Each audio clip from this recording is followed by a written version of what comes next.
জীবনের চাহিদাগুলো যত কম, জীবন দেখবেন তত বেশি সুখী। আপনি আপনার জীবনে চাহিদা কম করুন।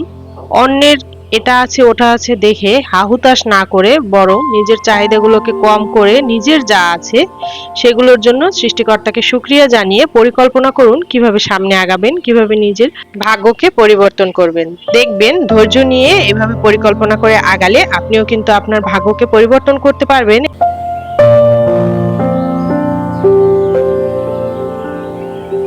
আজকের ভিডিওতে শেয়ার করব যারা একদম কম ইনকামের মাত্র 10,000 টাকা বাজেট বা 10,000 টাকায় সংসারটাকে সুন্দরভাবে A to Z সামলাতে চান, তারা কিভাবে পরিকল্পনা করে আগালে খুব সুন্দরভাবে 10,000 টাকায় সংসার A to Z, বাসা ভাড়া, বাচ্চাদের পড়াশোনা সবকিছু সামলে নিজেদের চাহিদাগুলো মিটিয়ে সুন্দরভাবে সংসারটা চালাতে পারবেন। এবং এছাড়াও একটা আপু বলেছিল 10,000 টাকায় কিভাবে সংসারে কতটুকু মাছ, কতটুকু মাংস, চারজনের সংসারে কতটুকু কি বাজার করবেন বা কতটুকু প্রতিদিন কি রান্না করবেন, এমনকি সবজি কতটুকু প্রতিদিন রান্না করবেন বা মাছ কয় টুকরা রান্না করবেন, মাংসটাকে কিভাবে একটা মুরগির মাংস কিনলে সেটাকে কিভাবে কয়দিন চালাবেন, সব ইন ডিটেইলস নিয়ে কিন্তু আজকের ভিডিওটা সাজিয়েছি। এর জন্য ভিডিও শুরু থেকে শেষ পর্যন্ত থাকবেন। আশা করছি আপনারা প্রতিদিনের রান্না বান্না বা বাজার নিয়ে যে টেনশন বা সারা মাসের বাজারটা নিয়ে যে টেনশন, সেই টেনশনগুলো কিন্তু একদমই কমে যাবে এবং আজকের ভিডিওটা কিন্তু আপনাদের জন্য অনেক বেশি হেল্পফুল হতে চলেছে। So hello everyone, good morning. কি অবস্থা, কেমন আছেন সবাই? আশা করছি যে যেখান থেকে আজকের ভিডিওটি দেখছেন সকলে খুব ভালো আছেন। বাংলাদেশের ছোট্ট নগরী আর আমার একান্ত প্রিয় প্রাণীর শহর বরিশাল থেকে বলছি। নতুন আরো একটি সুন্দর দিনের সাথে শুরু করছি আজকের ব্লগটি। আর পুরো ব্লগটি জুড়ে থাকতে পারেন আমার সাথে। আই হোপ আপনাদের ভালো লাগবে।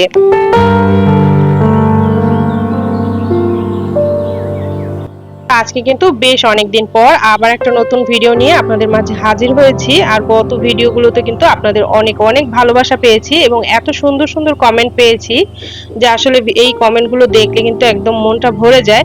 দেখা যায় ভিডিও করার উৎসাহ, কাজের উৎসাহ অনেক বেশি বেড়ে যায়। তো আজকের ভিডিওতেও কিন্তু এরকম আশা করি। ভিডিওর শুরুতেই বলে নিচ্ছি, কাছের এবং দূরের, দেশ এবং দেশের বাইরে যে যেখান থেকে আজকের ভিডিওটি দেখা শুরু করেছেন, একটা মনে করে ছোট লাইক দিয়ে তারপর বাকি ভিডিওটুকু কন্টিনিউ করার অনুরোধ জানাচ্ছি। এবং আপনাদের সুন্দর সুন্দর কমেন্ট কিন্তু আশা করছি।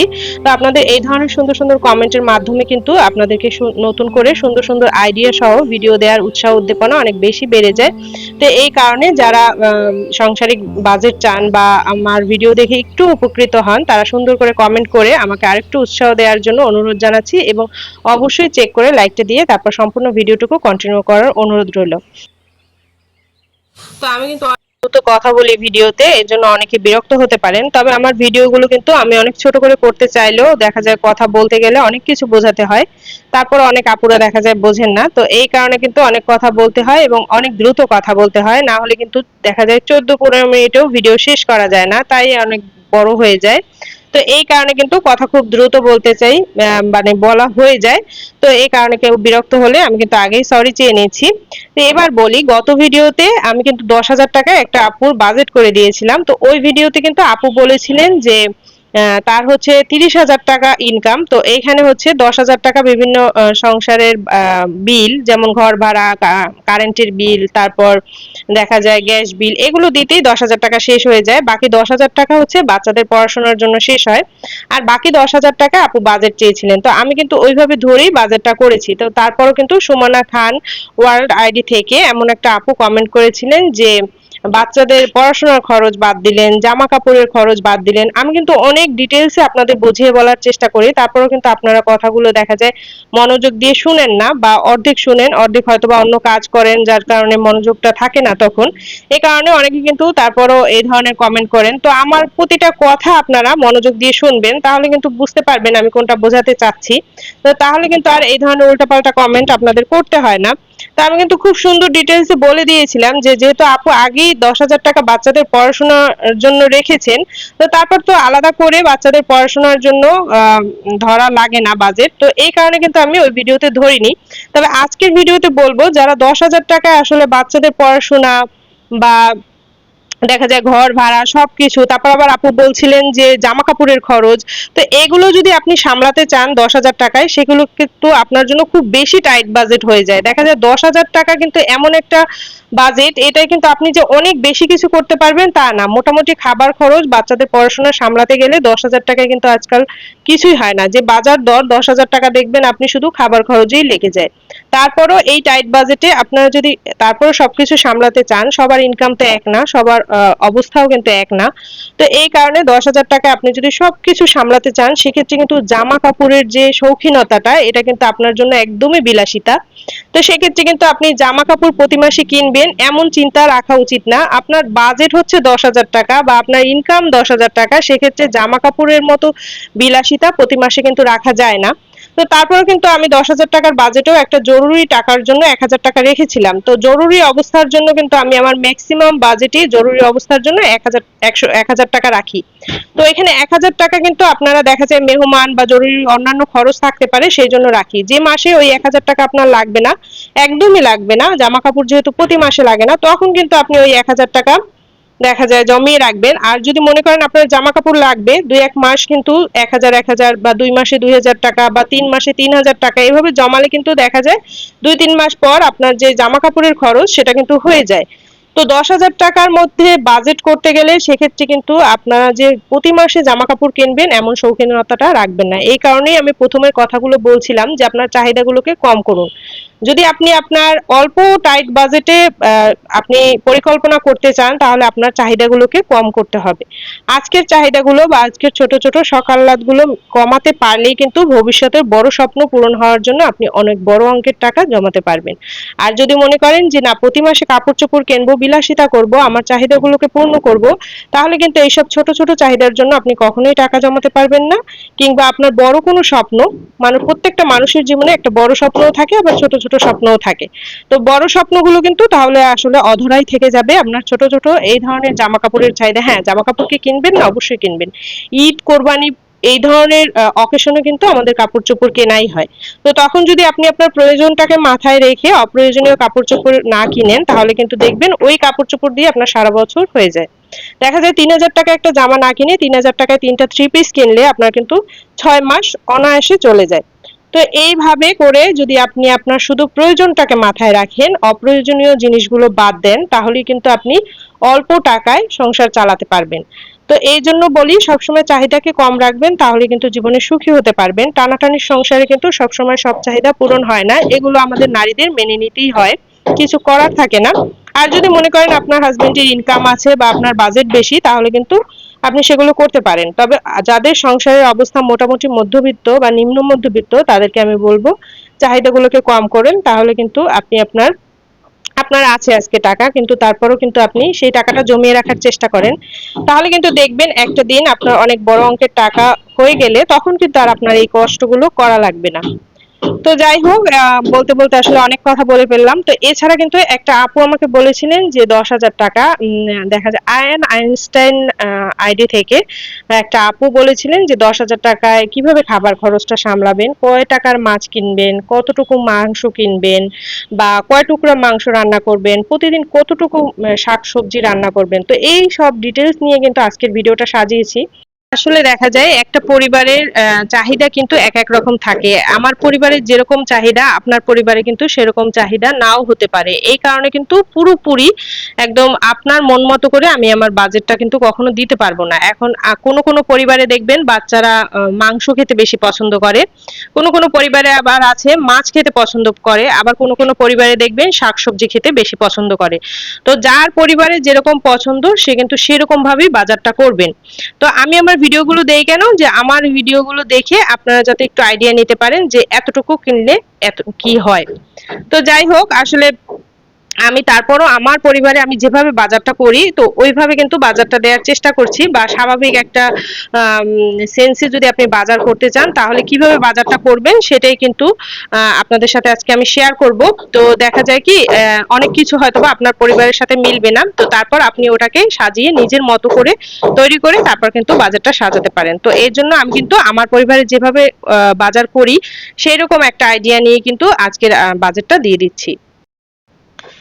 তো 10,000 টাকায় যারা আসলে বাসার খাবার খরচটা, পুরো পরিবারের খাবার খরচটা সাজাতে চান, সেক্ষেত্রে হচ্ছে খাবার খরচটা আমি রেখেছি 7,000 টাকা। আমি কিন্তু এই 7,000 টাকার মধ্যেই আমার খাবার খরচটা কমপ্লিট করি।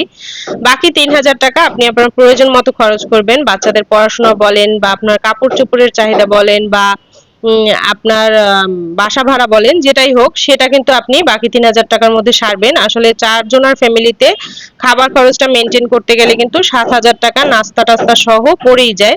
তো যাই হোক, শুকনো বাজার করবেন 3,000 টাকার। তো 3,000 টাকার এই শুকনো বাজারের মধ্যে কিন্তু আপনি ময়দা, আটা বা হচ্ছে পাস্তা, নুডলস এই সবকিছুই রাখবেন, যাতে করে আপনার নাস্তার খরচটাও এটার মধ্যে দিয়ে হয়ে যায়। এরপর হচ্ছে মাছের বাজারটা আপনারা কিভাবে করবেন। আমার পুরনো কিছু ভিডিও আছে যেগুলোতে আমি 2,000 টাকা 1,500 টাকার মধ্যে কিভাবে মাছের বাজারটা করি, ওটা কিন্তু আছে। তো তারপরেও কিন্তু আমি এখানে আরেকটু তুলে ধরলাম। আর আমার যেহেতু বাসার কাজ চলছে, পাশে কিন্তু একটু টাকাটাকির শব্দ আসতে পারে, আসলে ওগুলো একটু ইগনোর করবেন। তো যেহেতু দিনের বেলা ভয়েসটা দিচ্ছি আর রাতে ওরকম সময় হয়ে ওঠে না, সারাদিন কাজ করার পর কিন্তু অনেক বেশি ক্লান্ত হয়ে যায়, রাতে যে ভয়েস দিব সেটা আর হয়ে ওঠে না। তো যাই হোক, মাছ কিনবেন 300 থেকে 350 টাকা বা 250 টাকায় পোমা মাছ, এই ধরনের মাছ যেগুলো একদম কম দাম। তো ওগুলো আপনি 1,000 টাকার মধ্যে 3 থেকে 4 কেজি কিনবেন। দেখা যায় 3 থেকে 4 কেজি কিনলে একটা সংসারে কিন্তু 12 দিন বা 11 দিন হয়ে যায়। দেখা যায় 3-4 জনের সংসারে 1 কেজি মাছ কিন্তু 3 দিন অনায়াসে হয়ে যায়। তো সেই ক্ষেত্রে কিন্তু আপনি দেখা যায় 8 টুকরো বা 7 টুকরো করে মাছ যদি প্রতিদিন রান্না করেন, তাহলে কিন্তু দেখবেন মাছটা এমন ভাবে সাইজ করবেন যাতে 3-4 দিন হয়ে যায়। মানে সরি, 3-4 কেজিতে আর কি 12 দিন হয়ে যায়। এভাবে 4 কেজিতে কিন্তু তেচারা 12 দিন হয়ে যায়। আর যদি আপনি মনে করেন আপনার ওখানে মাছের দাম বেশি, তাহলে যদি 3 কেজিও কিনেন, তাতে করেও কিন্তু 9 দিন 10 দিন হয়ে যাবে। তো আপনি মাছগুলোকে ওভাবে করেই কাটবেন। আর মাছ সবসময় নিজেরা নিজেদের চাহিদা মতো, প্রয়োজন মতো কাটার চেষ্টা করবেন। বাহির থেকে কাটিয়ে আনলে সেক্ষেত্রে কিন্তু আসলে ওরকম নিজেদের মতো করে সাইজটা করা যায় না। আর তারপরেও বাহির থেকে কাটলেও আপনি বড় বড় টুকরো করে কাটিয়ে আনে নিজের মতো করে সাইজ করে নেবেন। এরপর হচ্ছে বড় মাছ কিনবেন 2 কেজি। আমি যেটা করি, ছোট মাছ এবং বড় মাছ, কম দামি মাছ বেশি দামি মাছ মিলিয়ে কেনার চেষ্টা করি। দেখা যায় এখানে আপনি কই মাছ, শিং মাছ, তারপর পাঙাশ মাছ, তেলাপিয়া মাছ বা পোমা মাছ এই ধরনের মাছ কিনবেন। আর মানে দেশি মাছগুলো। আর এখানে বড় সাইজের ধরেন রুই মাছ কিনলেন, কাতল মাছ কিনলেন, মানে এই 600 থেকে 700 টাকার মধ্যে আপনার এই বড় মাছ কিনবেন, যে মাছ আপনার পরিবারে চলে বা সবাই খেতে পছন্দ করে সেই ধরনের চাহিদার কথা বিবেচনা করে। তো সেই মাছটা কিনলেন, সেখানে দেখা যায় বড় মাছ একটু 3 দিন হয়ে যায়। তো এখানে কেজি হিসেবে যেটা কিনলেন আর এখানে যে বড় মাছটা কিনলেন 600-700 টাকায়, ওটা 3 দিন হয়ে গেল। তাহলে কিন্তু আপনার 12 দিন আর 3 দিন 15 দিন মাসে হয়ে যায়। তারপর হচ্ছে ব্রয়লার মুরগি যেটা করবেন, 1.5 কেজি বা 2 কেজির হচ্ছে 2টা মুরগি কিনবেন। 2টা মুরগি কিনলে কিন্তু দেখা যায় 6 দিন, একটা মুরগিকে 3 দিন করে মানে রাখবেন, এমন ভাবে টুকরো করবেন এবং এমন ভাবে দেখা যায় 3 টুকরো, 2 টুকরো, 4 টুকরো, এর বেশি কিন্তু খাওয়া হয় না। আর ছোট ছোট করে ব্রয়লার মুরগির টুকরো করে রান্না করলে কিন্তু ভালো লাগে। এই কারণে 3-4 টুকরো জনপ্রতি ধরে বা দেখা যায় এক বেলায় 3 টুকরো বা 4 টুকরো, আর এক বেলায় 4 টুকরো, এরকম 8 টুকরো বা 7 টুকরো করে ধরলেও কিন্তু দেখা যায় 6 দিন 2টা মুরগিতে হয়ে যায়, একটা মুরগিতে 3 দিন। তো এভাবে 300 থেকে 350 টাকার মধ্যে ব্রয়লার মুরগি একটা কেনার চেষ্টা করবেন, সরি 2টা কিনবেন, যাতে আপনার 700 টাকায় মাসটা কিন্তু অনেকদিন হয়ে যাবে। দেখা যায় 6 দিন হয়ে যাবে। তো সপ্তাহে আপনি একদিন হচ্ছে মাংস রান্না করলেন বা 2 দিন মাংস রান্না করলেন, 4 দিন মাছ রাখলেন আর 2 দিন ডিম এবং সবজি দিয়ে চালিয়ে নিলেন আর কি। তো ব্রয়লার মুরগি 700 টাকা কেনার পর তারপর কিন্তু আপনি মাছ মাংস কিনবেন আপনার পছন্দ মতো। যেমন আপনার অনেক ফ্যামিলিতে আছে গরু মাংস খেতে পছন্দ করে, অনেক ফ্যামিলিতে আছে দেশি মুরগির মাংস খেতে পছন্দ করে, অনেকে হাঁসের মাংস পছন্দ করে, অনেকে খাসির মাংস পছন্দ করেন। তো ওইটা কিনলেন 6 থেকে 700 টাকায়, যতটুকু পান আর কি। তো এটা ধরেন একটা দিন রান্না করলেন বা সবাই পরিবারে মজা করে একদিন রান্না করে খেলেন। তো তাহলে দেখা যায় আপনি এখানে 3,000 টাকার মধ্যে 22 দিনের একটা কিন্তু রান্না বান্নার লিস্ট পেয়ে গেলেন। এরপর হচ্ছে শাকসবজির যে ব্যাপারটা, অনেক পরিবারে কিন্তু শাকসবজির চাহিদা বেশি থাকে, আর আমার পরিবারে কিন্তু মাছ মাংসের চাহিদাটা বেশি। তো এই ক্ষেত্রে আপনি যদি 22 দিন যদি আপনি মাছ মাংস রান্না করেন, তখন যদি একটা ডাল আইটেম রান্না করেন আর একটা সবজি ধরেন, আপনি শাক বা অল্প টাকার যে সবজিগুলো যেমন সিজনাল সবজি, ওগুলো আপনি 20 টাকায় 1 পোয়া কিনলেন বা 250 গ্রাম কিনলেন, তখন ওইখানে কিন্তু দেখা যায় মাছ এবং ডাল থাকলে সবজি কিন্তু অত বেশি চলে না। সেক্ষেত্রে কিন্তু আপনি 20 টাকার মধ্যে কিনলেন, বা কোনোদিন আপনি সবজি হয়তো বা রান্নাও করা হয় না, আবার কোনোদিন দেখা যায় একটু বেশি সবজি রান্না করা হয়। তো এইভাবে করে আপনি 30 দিনে 600 টাকার মতো সবজির আইটেম রাখবেন। এখন আমি বলছি না যে প্রতিদিনই আপনি 20 টাকার রাখবেন। কোনোদিন আপনি হয়তো সবজি রাখবেন না, তারপর দিন হয়তো বা একটা 40 টাকা রাখলেন, বা তারপর দিন আপনি 60 টাকা আপনি একদিন সবজি কিনলেন। তো দেখা যায় ওই সবজিটা আপনি 3 দিন খেলেন। তো তা এভাবে করে আর কি 30 দিনে 600 টাকা সবজি করলেন। এরপর হচ্ছে ডিম। ডিম আপনি 400 টাকায়, বাকি যে 400 টাকায় আপনি যে কয় পিস পান, 40 পিস হতে পারে, 35 পিস হতে পারে, যেহেতু ডিমের দামটা কিন্তু ওঠানামা করে। তো ওটাকে আপনি 7-8 দিন করলেন। তো এর মধ্যে আবার বলবেন না যে নাস্তা। ডিমের যে মানে প্রতিদিনের রান্নার যে ডিম সেটা আলাদা কিনবেন, নাস্তার ডিম আলাদা কিনবেন।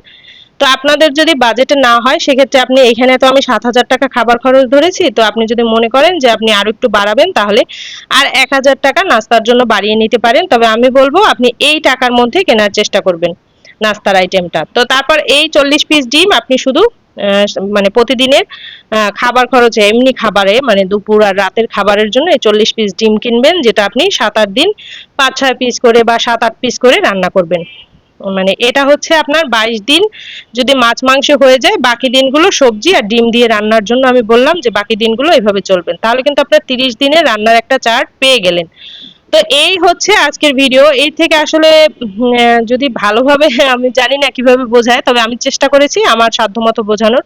এভাবে করে আপনারা কিন্তু আপনাদের খাবারের যে রুটিনটা সাজিয়ে নিয়ে বাজার করতে পারেন, এবং সেক্ষেত্রে 7,000 টাকা বা 6,000 টাকার মধ্যেও যদি কেউ বাজারটা করতে পারেন, তাহলে কিন্তু 10,000 টাকার বাকি যে 3-4,000 টাকা থাকে ওটা কিন্তু বাচ্চাদের পড়াশোনা বা একদম কমের মধ্যে যে বাসাগুলো পাওয়া যায় ওই বাসাগুলো দিয়ে মোটামুটি হয়ে যায়। আর যদি মনে করেন এই বাজারে আপনার হচ্ছে না, মানে আপনার বাজেটটা আরো টাইট, তাহলে দেখা যায় আপনার বাসা ভাড়া যদি বেশি চলে যায় সেক্ষেত্রে কিন্তু আপনার বাজেট আরো কমিয়ে, খাবার খরচটা আরো কমিয়ে আনতে হবে।